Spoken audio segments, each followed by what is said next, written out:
Therefore, we encourage the youth to form groups.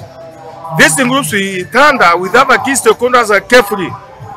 And the KFS, we have agreed to be supporting them, giving them the scenes and just establishment of the 3 nurseries, so that the presidential directives will be achieved even before 2032.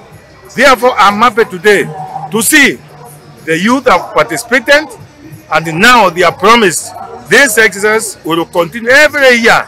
I wish this cup, this World Conservation Cup that is being played today, it will be played every year. Members will come with a program to involve young people from the primary to secondary and also to the colleges, so that the whole world will know Kenya is the first country to host such an event called World Environmental Conservation Football Cup. And they are started today. The cup is there, the Kikombe Ikopare. So far, Tana has planted in various counties in the Arthi Basin and Tana Basin. So the youth that you have seen them playing here, you have their contact, we have their location. We shall be using them as we have been using them earlier on to participate in digging of holes whereby we pay them. Also, you shall be using them in a capacity building.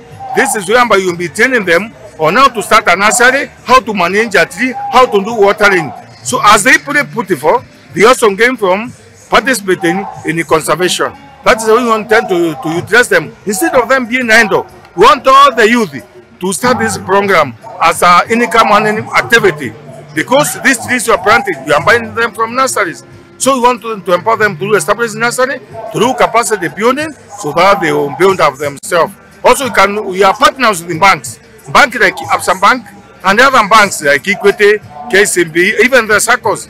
So now, if they want bigger money, we can recommend them to access money from circles and the banks.